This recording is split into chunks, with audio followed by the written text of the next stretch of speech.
एक दिन की बात है जब बड़ी सी कूड़ा डालने वाली गाड़ी ऊपर पहाड़ पर कूड़ा डाल रही थी, तभी कूड़े का पहाड़ खिसकने लगता है, जिससे कूड़े की सुनामी आ जाती है। जिस कूड़े की सुनामी में ड्यूरेक्स और सोट की पुजारन के बक्से भी बहने लगते हैं, जिनके अंदर वो पिछले 500 सालों से सो रहे थे। आगे ड्यूरेक्स का बक्सा ढेर सारे कूड़े के साथ महालैंड के घर में घुस जाता है, जो कि साला मस्ती में टीवी शो देख रहा था। तभी हम देखते हैं वो बक्सा अपने आप खुलने लगता है, जिसमें से ड्यूरेक्स सुस्ती के साथ निकलता है और उससे पूछता है क्या हम मिलिट्री बेस में हैं। महालैंड उसकी बात का कोई जवाब नहीं देता और उसे उठाकर अपने घर से बाहर कचरे की तरह फेंक देता है। जहाँ वो बाहर अपने चारों तरफ देखता है तो पाता है कि वो एक अलग ही दुनिया में है, क्योंकि यहाँ हर तरफ धूल ही धूल है और गाड़ियां बिल्कुल अजीब हो चुकी है। वो वहाँ से आगे बढ़ता है, जहाँ उसे कुछ लोग मिलते हैं तो वो उनसे अपनी आम भाषा में मिलिट्री बेस के बारे में पूछता है, लेकिन वो लोग उसे वहाँ से भगा देते हैं। दरअसल बीते 500 सालों में इंसानों ने हर भाषा की गांड मार ली थी, जिस भाषा में माँ बहन की गालियां देना अब एक आम बात है। आगे उसे एक हॉस्पिटल दिखाई देता है। उसे लगता था कि उसके दिमाग के साथ कुछ लोचा हुआ है, इसीलिए वो हॉस्पिटल पहुंचता है, लेकिन ये साला हॉस्पिटल कम नशेड़ियों का अड्डा ज्यादा लग रहा था। बोले तो ये जगह पूरा कबाड़ खाना थी। उसे प्यास लगी थी तो वो पानी पीने के लिए एक नल के सामने झुकता है, लेकिन उसमें से पानी निकलने की बजाय एनर्जी ड्रिंक निकलती है, जिस पर वो वहीं से गुजर रहे हॉस्पिटल के स्टाफ से पूछता है मुझे पानी कहाँ मिलेगा। स्टाफ वाला पूछता है भला तुम्हें पानी से क्या काम। ड्यूरेक्स कहता है गांडू के पट्टे पीने के लिए चाहिए। वो पूछता है वही पानी जो टॉयलेट में यूज होता है। ड्यूरेक्स कहता है नहीं, हूत के बाल पीने का पानी चाहिए, जिस पर हॉस्पिटल का स्टाफ वहाँ से हंसता हुआ चला जाता है, जिससे ड्यूरेक्स को लगता है कि उसके दिमाग के हाइबरनेशन की वजह से लोड़े लग चुके हैं। इसीलिए वो अपने दिमाग का चेकअप करवाने एक गंजेड़ी डॉक्टर के पास जाता है, जो उसे 3 लोहे की छोटी छोटी रोड देता है और कहता है एक को मुंह में डालो, एक को कान में डालो और एक को गांड में डालो। जिस पर वो एक को अपने मुंह में डालता है और दूसरी को अपने कान में डालता है, और जब वो तीसरी को अपनी गांड में डालने लगता है तभी डॉक्टर कहता है शायद मुझसे गलती हो गई है, गांड वाली रोड शायद तुम्हारे मुंह में डलेगी। और ये सुनते ही ड्यूरेक्स समझ जाता है कि ये डॉक्टर नहीं गधे का लंड है। जिसके बाद वो एक और डॉक्टर से मिलता है, जो कि नशेड़ी तो नहीं था पर नशा जरूर कर रहा था और जो देखने में पूरा छपरी था। ड्यूरेक्स उससे कहता है मुझे आर्मी वालों ने एक अलग ही किस्म का ड्रग दिया था, जिसकी वजह से मुझे हेलुसिनेशन हो रहे हैं। डॉक्टर जो पूरा चूतिया था, उसे उसकी कही एक भी बात समझ में नहीं आती तो वो उसे अपना ही ज्ञान पेलने लग जाता है, जिसमें वो उसको अंधाधुन गालियां बकता है और उससे उसके हाथ को इस मशीन में डालने के लिए कहता है ताकि वो उसके टट्टू को स्कैन कर सके, जिससे हम समझ पाते हैं कि आज के समय में कोई आधार कार्ड और पैन कार्ड नहीं होता, सिर्फ एक बारकोड जैसा टैटू होता है जिससे आदमी की पहचान होती है। तभी ड्यूरेक्स को वहीं पर पड़ी हुई एक पर्ची से डेट देखकर पता चलता है कि वो अब 2005 में नहीं बल्कि 2505 में है। वो तुरंत उठकर खिड़की से बाहर देखता है तो पाता है कि पूरी दुनिया के लोड़े लग चुके हैं, क्योंकि अब इस दुनिया में बावली गांड और कम अकल के लोग राज करते थे। और डॉक्टर को जब पता चलता है कि ड्यूरेक्स के हाथ पर टट्टू नहीं है तो वो इमरजेंसी अलार्म बजा देता है और डरकर चिल्लाने लगता है, क्योंकि इस समय में हाथ पर टैटू का ना होना एक बहुत बड़ी बात थी। ड्यूरेक्स डॉक्टर की गांड फटी देख वहाँ से भाग जाता है, जहाँ अब उसको अच्छे से समझ में आ जाता है कि इस दुनिया में अब उसका कोई नहीं है, जिसको वो पहले कभी जानता था। और उसे ये भी नहीं पता कि उसके साथ वाले स्लीपिंग चैम्बर में जिस वेश्या शोट की पुजारन को सुलाया गया था वो अभी कहाँ है। कुछ ही देर में वहाँ पुलिस वाले आते हैं और उसे पकड़कर कोर्ट में पेश करते हैं। कोर्ट में केस लड़ने के लिए उसे एक सरकारी ऊंचे ओहदे का वकील दिया जाता है, जो वकील कोई और नहीं महालैंड है। और महालैंड वही आदमी है जिसके घर में वो कूड़ा खिसकने की वजह से अंदर घुस गया था। यहाँ कोर्ट में उस पर 2 आरोप लगाए जाते हैं। एक आरोप होता है हॉस्पिटल का बिल पे ना करना और दूसरा आरोप था उसके हाथ पर टट्टू का ना होना, और ये दोनों ही जुर्म बहुत ही संगीन जुर्म थे। इसीलिए जज उसे गुनहगार मानकर कैद ब मुशक्कत की सजा सुनाता है, जिसमें उसे एक कुत्ते का पट्टा पहनाकर टैटू मशीन के पास ले जाया जाता है, जहाँ पर उसके हाथ पर उसके नाम का टैटू बनाया जाएगा। मशीन उससे कुछ बावली गांड से सवाल पूछती है तो वो कहता है नॉट श्योर, और मशीन को लगता है कि नॉट श्योर ही उसका नाम है, इसीलिए वो मशीन नॉट श्योर के नाम से ही उसका टैटू बना देती है। आगे उसे एक ऐसी जगह ले जाया जाता है जहाँ उसका IQ टेस्ट होगा, बोले तो उसकी कॉमन सेंस जांची जाएगी, जहाँ पर उससे आज के समय का सबसे भयंकर हार्ड वाला क्वेश्चन पूछा जाता है कि सुहागरात पर पत्नी अपने पति को क्या देती है। ड्यूरेक्स सड़ी सी शकल बनाकर बोलता है बावली गांड हूत देती है और क्या देगी। फिर उससे एक और हार्ड क्वेश्चन पूछा जाता है लड़की 18 साल से पहले क्या नहीं दे सकती। ड्यूरेक्स बोलता है बावली गांड वोट नहीं दे सकती। दरअसल ये सवाल इतने आसान थे कि कोई भी पागल खाने का मुजरिम भी इन सवालों के जवाब दे सकता था, लेकिन आज के टाइम में यानी कि 2505 में वो सवाल किसी महाभारत से कम नहीं थे। जिसके बाद उसे वहाँ से जेल भेजा जाता है, जहाँ पर वो एक सिक्योरिटी वाले से कहता है मुझे आज ही रिहा कर दिया जाएगा, तो तुम मुझे उस जेल में क्यों भेज रहे हो। दरअसल उसने सिक्योरिटी वाले से ये झूठ बोला था, क्योंकि वो जान चुका था कि ये लोग कम अकल के हैं। सिक्योरिटी वाला कहता है बावली गांड कम अकल के चूतिए, तू इस लाइन में खड़ा ही क्यों हुआ, चलो जाओ उस कमरे में जाओ, जहाँ से वो उन्हें फिर से चूतिया बनाकर वहाँ से भाग जाता है। हम देखते हैं सोट की पुजारन को, जिसने यहाँ आते ही अपना धंधा फिर से शुरू कर दिया, और वो भी अब तक समझ गई थी कि इस दुनिया में रहने वाले सबके सब मादरचोद चूतिया हैं। इसीलिए वो उनका फायदा उठाती थी, पैसे लेती थी और कहती थी कल आना, और जब वो कल आते थे तो वो उनसे फिर से पैसे लेती थी और फिर से कहती थी कल आना, जिसमें उसकी अच्छी कमाई होती थी और टांगे भी नहीं उठानी पड़ती थी। ड्यूरेक्स दौड़ता हुआ वापस अपने वकील महालैंड के घर पहुंचता है और उससे कहता है मैं जिस टाइम से आया हूँ उस टाइम में टाइम मशीन को बनाया जा रहा था और आज 500 साल बाद तक तो वो आसानी से बन चुकी होगी, तो क्या तुम कोई टाइम मशीन के बारे में जानते हो। महालैंड कहता है हाँ मैं जानता हूँ एक ऐसी मशीन के बारे में जिसको इस्तेमाल करके तुम वापस अपने टाइम में जा सकते हो, लेकिन उसके बदले मुझे क्या मिलेगा। ड्यूरेक्स कहता है मैं उस टाइम ट्रैवल मशीन को यूज करके 500 साल पीछे जाऊंगा और तुम्हारे नाम से एक बैंक अकाउंट खुलवाऊंगा, जिसमें मैं बहुत सारे पैसे डलवाऊंगा, और आज के टाइम में जब तुम उस अकाउंट को एक्सेस करोगे तो तुम्हारे पास $2 बिलियन होंगे। ये बात सुनकर महालैंड थोड़ा सा सुन्न पड़ जाता है और कहता है इतना ही खर्चा उस मशीन को चलाने में आएगा तो मुझे क्या बाबा जी का घंटा मिलेगा। जिस पर ड्यूरेक्स कहता है ठीक है मैं थोड़े से पैसे और जमा करवा दूंगा, जिससे तुम्हें वो आज के टाइम में $3 बिलियन मिलेंगे। महालैंड पूछता है 3 बिलियन माइनस 2 बिलियन कितने हुए। ड्यूरेक्स कहता है 8 बिलियन, तुम्हारे पास आज के समय में 8 बिलियन होंगे। और ये सुनकर वो खुश हो जाता है और ड्यूरेक्स की मदद करने के लिए एग्री हो जाता है। जिसके बाद वो एक गाड़ी से अपने सफर पर निकल पड़ते हैं, लेकिन तभी रास्ते में उन्हें सोट की पुजारन मिलती है तो वो उसे भी अपनी गाड़ी में बैठा लेते हैं। गाड़ी में ड्यूरेक्स उसको इस टाइम के बारे में समझा रहा था, तभी वहाँ पर एक कैमरा उसके टैटू को स्कैन कर लेता है, जिससे पुलिस वालों को पता चल जाता है कि वो भगोड़ा कैदी कहाँ पर है, और वो फटाफट अपनी गाड़ी से उतरकर दौड़कर साइड में आ जाते हैं। पुलिस वाले भी वहाँ पहुंच जाते हैं, जो कि गाड़ी पर अंधाधुंध फायरिंग करने लगते हैं, वो भी छोटे से जुर्म के चलते, जिसमें एक गधा तो गाड़ी पर आरपीजी चलाता है, लेकिन उसने आरपीजी को उल्टा पकड़ रखा था, इसीलिए वो ऊपर से जा रही हवाई जहाज से टकराता है, जिससे वो क्रैश हो जाती है। आगे वो तीनों तीनों टाइम मशीन को खोजते हुए एक मार्केट में पहुंचते हैं, जहां पुलिस वाले आखिरकार उसे पकड़ ही लेते हैं। लेकिन सोट की पुजारन और वकील महालंड वहां से भागने में कामयाब हो जाते हैं, जहां उसे जेल न ले जाने की बजाय सीधा व्हाइट हाउस ले जाया जाता है, जहां से अमेरिका का राष्ट्रपति पूरे देश को कंट्रोल करता है। और हम देखते हैं व्हाइट हाउस की तो गांड मरी पड़ी है, जहां पर देश के बड़े बड़े राजनेता उसे बताते हैं कि तुम इस पूरी दुनिया के सबसे बुद्धिमान इंसान हो, जो कि तुम्हारे जेल के IQ टेस्ट द्वारा निर्धारित हुआ है, जो टेस्ट इस पूरी दुनिया का सबसे मुश्किल टेस्ट था। आगे यहाँ कई सारी लोंडियों के साथ ब्लैकिस आता है, जो कि बॉक्सिंग में 5 बार गोल्ड जीत चुका है और एक बहुत बड़ा पोर्न स्टार भी है, जिसके साथ ही वो इस देश की सबसे बड़ी हस्ती है। बोले तो वो अमेरिका का राष्ट्रपति है, जो कि ड्यूरेक्स को जेल भेजने की बजाय उसे अमेरिका का गृह मंत्री बना देता है। जिसके बाद वो एक कॉन्फ्रेंस में जाता है, जहाँ वो पब्लिक को वचन देता है, कहता है इस बार मैं बदलाव जरूर लाऊंगा, हमारा देश फिर से हरा भरा हो जाएगा, हमारी एग्रीकल्चर और रेतीले तूफानों की प्रॉब्लम सोल्व हो जाएगी, क्योंकि हमारे पास अब एक ऐसा इंसान है जो कि भाड़ के लंडो तुम सबसे ज्यादा इंटेलिजेंट है। आगे सीन शिफ्ट होता है और हम देखते हैं गृह मंत्री ड्यूरेक्स को, जिसने अपनी मदद के लिए वकील महालंड को बुलाया है, जिसे वो साइड में ले जाकर पूछता है, बहनचोद फटाफट ये बता टाइम मशीन कहाँ है। महालंड कुछ देर तो बावली गांडो की तरह सोचता है और कहता है वो म्यूजियम में है। ड्यूरेक्स कहता है ठीक है, तुम मुझे वहाँ तक पहुँचने का नक्शा बना कर दो। जिसके बाद देश के बड़े बड़े मंत्रियों के साथ गृह मंत्री ड्यूरेक्स खेतों को देखने जाते हैं। गृह मंत्री मिट्टी को हाथ में लेता है और उसे पता चलता है कि मिट्टी और फसलों की तो गांड मरी पड़ी है और इस धरती पर तो फसलों का उगना नामुमकिन है। तभी कुछ पुलिस वाले सोट की पुजारन को भी पकड़ लाते हैं, क्योंकि गृह मंत्री ने उसकी डिमांड जो की थी, जहाँ वो बाकी मंत्रियों से कहता है मुझे इससे कुछ पर्सनल बात करनी है पीछे झाड़ियों में जाकर। लेकिन वो उसकी बात नहीं समझ पाते, तो वो उन्हें इशारे से समझाता है और उसे खोपचे में ले जाता है, जहाँ वो अपने वकील महालंड द्वारा बनाए हुए नक्शे को खोलकर देखता है, जिसे देखते ही गृह मंत्री के मुंह से गाली निकलती है, बहन के लंड महालंड मादरचोद इसे नक्शा कहते हैं। दरअसल ये नक्शा तो महालंड की चूतियापंती का एक छोटा सा नमूना था, जिसके बाद वो अपना गांड सा मुंह लेकर वापस आ जाता है। तभी फसलों में पानी दिया जाता है, जो कि गृह मंत्री के ऊपर आकर गिरता है। गृह मंत्री जब पानी को देखता है तो पाता है कि फसलों में पानी की जगह एनर्जी ड्रिंक दी जा रही है, ताकि फसलें जल्दी जल्दी बड़ी हो सके। और यही वो कारण था जिससे फसलें उग ही नहीं रही थी, हरियाली का नामो निशान मिट चुका था। दरअसल 2505 में कोई भी पानी नहीं पीता, पानी तो वो लोग सिर्फ अपनी गांड धोने के लिए यूज करते हैं। यहाँ तक कि जानवर भी एनर्जी ड्रिंक पीते हैं, छोटे बच्चे जो अभी अभी पैदा हुए हैं वो भी एनर्जी ड्रिंक पीते हैं। और ये सब स्टार्ट हुआ था सन 2300 से।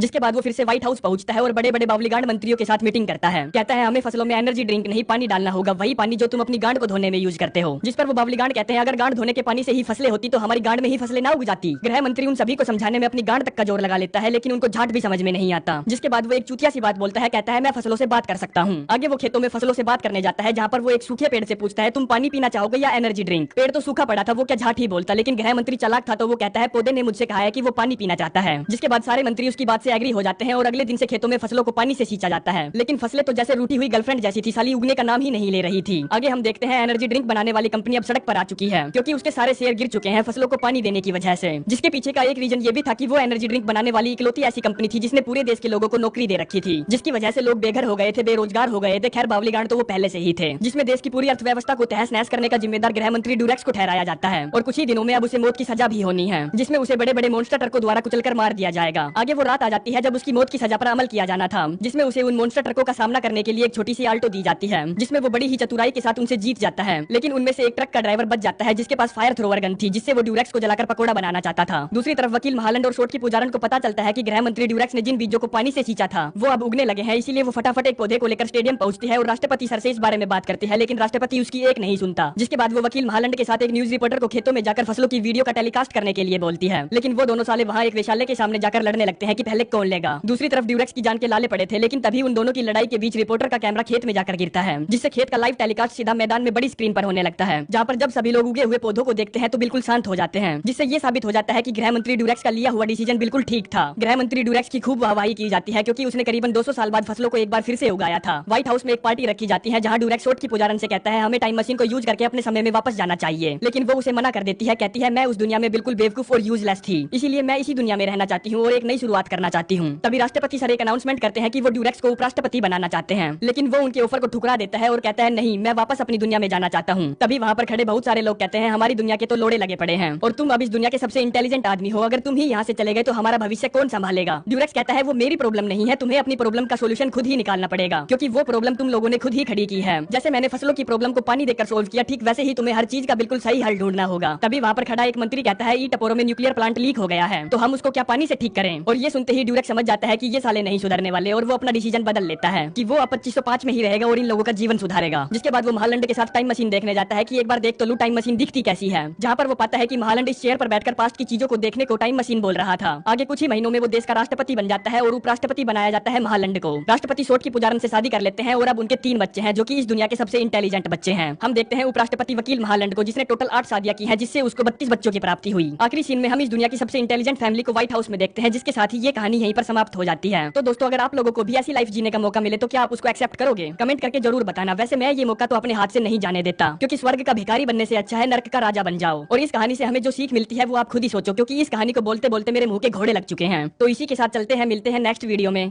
धन्यवाद।